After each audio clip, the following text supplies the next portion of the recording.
자, 여러분 안녕하세요. 우리 2단원 세 번째 시간 가져보도록 하겠습니다. 우리 지금까지는요, 우리 입법부, 사법부, 행정부 2단원에서 배운다고 했었죠. 그래서 우리 상권분립을 국가 권력의 상권분립 원칙에 의한 세 가지 부서를 우리 2단원에서 배우고 있어요. 그래서 우리 첫 번째는 법을 만드는 입법부, 국회의관에서 살펴봤었고, 그리고 우리는 지난 단원에 무엇을 배웠었냐면, 바로 행정부에 관해서 우리가 배웠었죠. 우리 두 번째 행정부에 관해서 우리 배워봤었어요. 자, 그러면 우리가 이번 단원에서 배우려고 하는 것은 무엇이냐? 바로 세 번째, 사법부에 대해서 한번 배워보도록 하겠습니다. 그래서 사법부를 이루는 대표적인 기관, 법원과 그리고 헌법재판소가 어떠한 곳인지에 대해서 우리 선생님과 함께 살펴보는 시간을 가지도록 하겠습니다. 자, 그래서 우리가 이번 단원에서 배울 내용은 크게 두 가지입니다. 첫 번째, 사법기관으로서의 법원에 대해서 우리가 한번 살펴보겠습니다. 우리 법원을 배우면서는 그런데 도대체 사법에 의한 사법작용이란 무엇인가? 그리고 법원은 어떤 곳인지, 또한 법원은 어떻게 조직이 되어 있는지 대해서 선생님과 함께 살펴볼 거고요.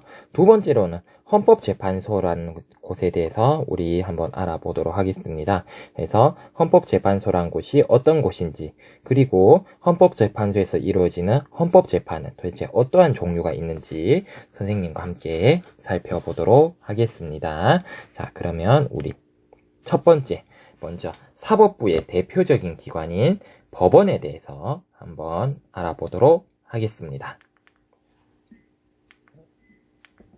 자, 우리가 사법 이야기를 많이 하는데요. 도대체 사법부 할 때 이 사법이란 말이 무엇인지 우리 좀 알아두어야 돼요. 그래서 우리 사법이란 말에 대해서 한번 알아보도록 할게요. 사법이라는 것은요, 무엇이냐면 법이란 녀석을 해석을 하고 적용을 해서 어떠한 분쟁을 해결하는 국가 작용을 의미합니다. 미안합니다. 하면 결론적으로 이게 무슨 의미냐면요, 어떠한 법이 있어요. 어떠한 법이 있는데 국회에서 만들어진, 입법부에서 만들어진 어떠한 법이 있는데요, 그 법을 이제 구체적인 사건에 적용을 하는 거예요. 구체적인 사건이 일어나는데 이때 이미 만들어진 법을 어떻게 해석을 해서, 그리고 이 법을 어떻게 적용을 하고 어떠한 법적인 판단을 할 건가, 어떠한 사건에 대한 법적인 해석과 판단을 우리 무엇이라고 부를 수가 있냐면 바로 사법이라고 부를 수가 있습니다. 그래서 우리 어떠한 법을 해석을 하고 거기에 적용을 하는 이러한 국가작용을 우리 무엇이라고 부를 수가 있냐면 바로 사법이라고 부를 수가 있습니다. 자, 그렇다면 우리 이러한 사법작용의 역할이 무엇인지에 대해서 한번 살펴보도록 할게요. 이러한 사법작용으로서의 즉 어떠한 사건이라든지 상황이라든지 사건에 대해서 법적인 해석을 적용을 해서 이것을 해결하는 국가작용이 우리 사회에 어떠한 역할을 하고 있느냐. 첫 번째입니다.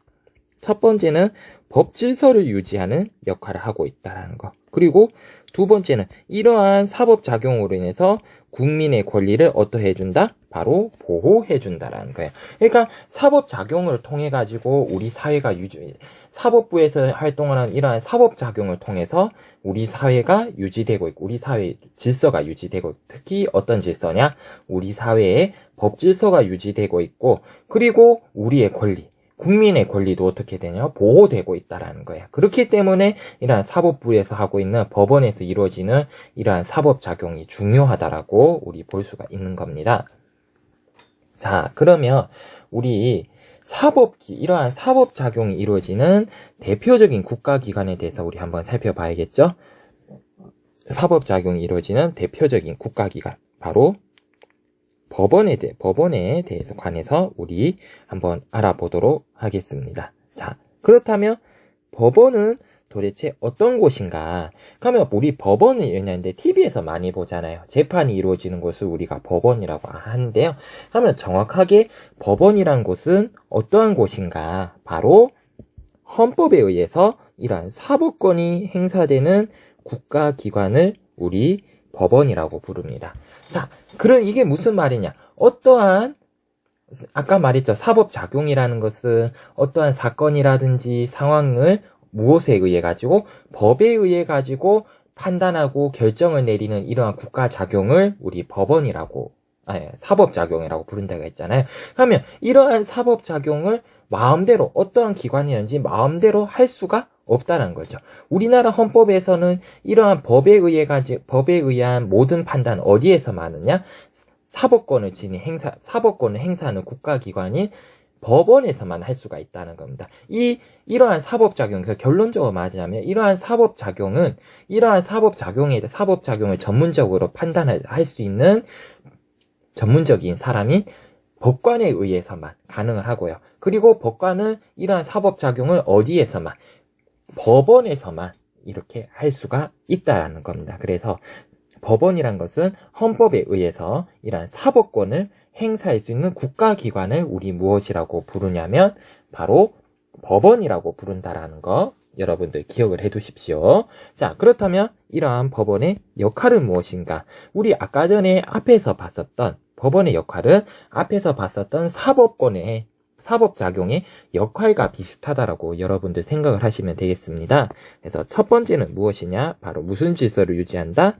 사회 질서를 유지한다라는 거 알아두세요. 그래서 법원의 역할 첫 번째 무슨 질서를 유지한다? 사회 질서를 유지한다라는 게 있고요. 두 번째가 무엇이냐면 국민의 권리를 보호한다는 거죠. 우리 아까 앞에서 봤었던 이러한 법원의 역할은 무엇의 역할과 연결이 되어진다? 바로 사법작용의 역할과 이어지죠. 그래서 우리 이거 사법작용의 역할과 법원의 역할이 서로 연결이 된다라는 거 알아두시고요. 자, 그래서 법원의 역할은 무엇이냐? 첫 번째, 사회 질서를 유지하고, 두 번째, 국민의 권리를 보호하는데요. 그렇기 때문에 이러한 사회의 법 질서를 유지하고 국민의 권리를 보호하기 위해서 어떠해야 된다? 이게 중요하겠죠? 법원의 역할, 중요한 역할입니다. 사회 질서를 유지하고 국민의 권리를 보호하기 위해서 법원은 어떻게 해야 된다? 바로 공정한 재판을 해야 된다는 거 이거 꼭 알아두시기 바랍니다. 법원의 역할은 이러한 사법작용의 역할, 그러니까 사회 질서를 유지하고 두 번째 국민의 권리를 보호하기 위해서 가장 중요한 공정한 재판을 해야 된다라는 거 우리 꼭 알아두도록 합시다. 자, 그렇다면 이제 공정한 재판 법원에서 이루어져야 하는 중요한 역할이죠. 공정한 재판을 해야 되는데요. 우리나라에서는 이러한 공정한 재판을 하기 위해서 여러 가지 제도를 두고 있습니다. 총 4가지의 제도를 두고 있는데요. 몇 가지의 제도를 두고 있다? 기억해 둡시다. 4가지의 제도가 이루어지고 있습니다. 우리 그렇다면 이러한 공정한 재판을 위한 제도를 지금부터 한번 살펴보도록 하겠는데요. 요거 좀 별표 쳐놓고 좀 중요하게 알아둡시다. 그렇다면 공정한 재판을 위한 제도가 어떤 제도들이 있는지 선생님과고 같이 한번 살펴보도록 합시다. 자, 첫 번째로는요. 바로 우리 알아두도록 해요. 사법권의 독립이라는 제도가 있습니다. 자, 그러니까 이건 사법권이란 것은 앞에서 말했었죠. 우리 사법작용. 그러니까 어떠한 상황에 대해서 법적인 판단하고 결정을 내릴 수 있는 이러한 것을 우리 사법작용이라고 부르는데요. 이러한 사법작용을 할 수 있는 사법권이 독립되어져 있다는 원칙이 있습니다. 헌법에 나와 있고요. 그래서 이것이 무슨 말이냐? 법원의 조직이라든지 운영이 외부의 압력이나 간섭을 받지 않는다는 게 중요하겠죠? 법원의 조직이라든지 운영은 외부의 압력이나 간섭을 받지 않고 공정한 판결을 할 수 있도록 독립적인 지위를 보장을 한다는 얘기입니다. 즉 무엇이냐면요. 법원이 이러한 사법작용을 하기 위해서 특히 어떤 거냐면 사회의 법질서를 유지하고 두 번째 국민의 권리를 보호하기 위해서 외부의 간섭이라는 이런 것들을 전혀 받지 않고 공정한 판결을 위해서 독립적으로 활동을 할 수가 있다라는 얘기입니다. 즉, 그 누구든지 사법권에 대해서 이래라 저래라, 법원이 사법권을 행사하는 데 있어가지고 이래라 저래라 할 수 있는 권한이 없다라는 얘기입니다. 자, 그래서 이게 중요하죠. 사법권의 독립. 법원의 조직이나 운영이 외부의 압력이나 간섭을 받지 않고 공정한 판결할 수 있도록 독립적인 지위를 보장을 한다라는 거 여러분들 꼭 알아두시기 바랍니다. 자, 우리 두 번째 한번 볼까요? 자, 두 번째는 무슨 재판주의가 있냐면 공개 재판주의가 있습니다. 이것도 우리나라 헌법에 보장이 되어 있어요. 자, 그렇다면 이러한 사법권의 독립으로 인해 가지고 공정한 재판을 할 수 있도록 사법권의 독립을 보장을 해놨는데요. 그러면 사법권이 독립을 해서 마음대로 할 수 있는 것도 아니란 거죠. 무슨 재판주의가 있냐면 공개 재판주의가 있습니다. 우리나라는 공개 재판주의를 채택을 하고 있는데요. 이러한 공개 재판주의란 게 무엇이냐? 재판의 무슨 성을 확보를 하냐면 공정성을 확보하기 위해서 무슨 과정을 공개하냐? 재판 과정을 공개합니다. 자, 그렇기 때문에 우리나라 모든 재판은요, 무엇을 하냐? 우리나라에서 이루어지는 모든 재판은 특별한 경우를 제외하고는 모든 재판은 우리가 가서 방청을 신청하면 재판에 대해서 볼 수가 있습니다. 그리고 이것뿐만이 아니라 요즘에는 중요한 사건이라든지 이런 것들을 유튜브 또는 페이스북 이런 것들을 통해 가지고 생중계를 하기도 하고요. 그리고 이러한 재판 결과는 모두 법원 홈페이지를 통해 가지고 국민 누구나 열람이 가능합니다. 즉 모든 재판에 대해서 공정한 재판을 위해서 재판과 관련된 모든 절차는 어떻게 해야 되냐? 국민들한테 투명하게 공개가 되어진다는 거죠. 그래서 공정한 재판을 위해서 공개 재판주의라는 것도 이루어지고 있다라는 거 여러분들 꼭 알아두시기 바랍니다. 세 번째, 증거재판주의입니다. 증거재판주의인데요. 그러니까 재판에서의 판결은 반드시 무엇을 통해서만, 증거를 통해서만 가능하다라는 거 중요합니다. 자, 재판에서 이루어지는 모든 판단은 마음대로 할 수가 없다라는 겁니다. 즉, 재판관이 어떠한 법적인 사법작용을 하기 위한 이런 모든 판단은 무엇을 통해서만 가능하냐면 증거를 통해서만 가능하다는 겁니다. 그렇기 때문에 우리가 이 사람은 벌을 받아야 된다고, 사회적으로 벌을 받아야 된다고 막 얘기를 하지만 풀려나는 경우가 있습니다. 이 사람 무죄다라고 판결을 하는 경우가 있습니다. 왜? 그 사람이 잘못했다는 것을 명백하게 밝혀줄 수 있는 증거가 없으면 그 사람의 범죄가 성립되지 않는 거예요. 왜냐? 우리나라는 증거재판주의를 채택을 하고 있기 때문이다. 재판관이 하는 모든 판결은 무엇을 통해서만 가능하냐면 증거를 통해서만 가능하다는 겁니다.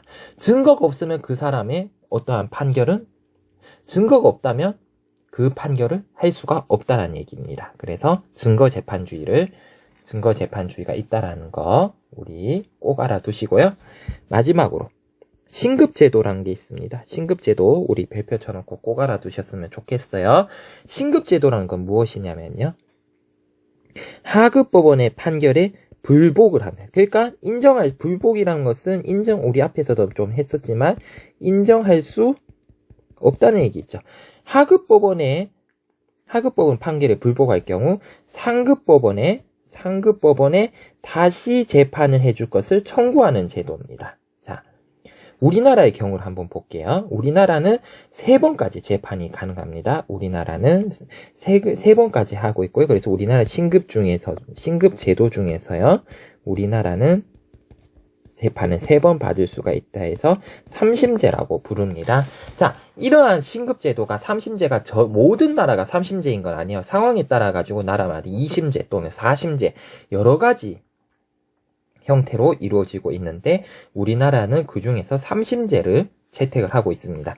근데 그 사이사이 용어들이 조금 헷갈릴 수 있기 때문에 여러분들 꼭 알아두시면 좋겠습니다. 먼저 1심 재판입니다. 첫 번째 재판은 우리가 어디로 가냐면 지방법원이란 곳으로 갑니다. 우리로 따지면 김천시 법원이에요. 우리 그 교동에 법원 있잖아요. 그 교동에 있는 법원이 그 대표적인 지방 법원입니다. 우리 대구에 있는 대구 고등법원 산하의 이제 지방 법원인데요. 우리가 만약에 재판을 한다면 가장 처음에 가는 이 김천시 법원으로 가게 되는 거예요. 김천시 법원으로 가가 재판을 받는데요. 근데 이 재판의 결과에 대해서 우리가 마음에 들지 않을 경우에는 한 번 더 재판을 요구할 수가 있습니다. 그럴 경우에 그럴 때 우리 무엇이라고 부르냐면 중요하니까 알아두세요. 항소라고 부릅니다. 우리가 김천시 법원에서 이루어지는 판결에 마음이 들지 않을 경우에 우리 다시 한번 재판을 요구할 수가 있는데요. 이때 우리 무엇이라고 부르냐면 항소라고 부릅니다. 항소가 이루어지면 두 번째 재판이 이루어지는데요. 이때는 어디로 가느냐? 고등법원이라는 데로 갑니다. 고등법원이라는 데로 가요. 이 고등법원 우리는 어디로 가냐면 대구 고등법원으로 갑니다. 김천시 법원을 관할한 고등법원이 대구 고등법원이거든요. 그래서 대구 고등법원으로 가서 재판이 이루어지게 됩니다. 자, 그렇다면 이때 지방법원에서 고등법원으로 넘어갈 때 내가 재판을 한 번 더 해달라고 요구할 때 우리 무엇이라고 부른다고요? 바로 항소라고 부른다는 거 기억을 해두시면 되겠습니다. 자, 대구 고등법원에서 두 번째 재판이 이루어졌어요. 자, 두 번째 재판이 이루어졌는데 이 두 번째 재판 결과도 마음에 들지 않아요. 난 인정할 수가 없어. 그러면 어떻게 되느냐? 이 세 번째 재판으로 갑니다. 자, 상고라는 걸 할 수가 있어요. 자, 이제 고등법원의 재판 결과에 마음에 들지 않았을 때 재판을 한 번 더 해달라고 요구할 수 있는데 이때 무엇이라고 부른다고? 이때는 상고라고 부릅니다. 자, 상고라는 걸 하게 된다면 이제 어디로 갔냐? 세 번째 재판이 이루어지는데 대법원으로 가게 됩니다. 이 대법원이 어디냐? 바로 서울에 있습니다. 서울 강남에 있어요. 자, 서울 강남에 있는 대법원으로 가게 됩니다. 자, 우리나라 대법원으로 가가지고 이제 대법원에 의해 가지고 판결이 이루어진다는 겁니다. 자, 그러면 다시 한번 정리해보면 우리나라는 신급제도 중에서 재판을 3번 받을 수 있는 3심제를 채택을 하고 있다는 거예요.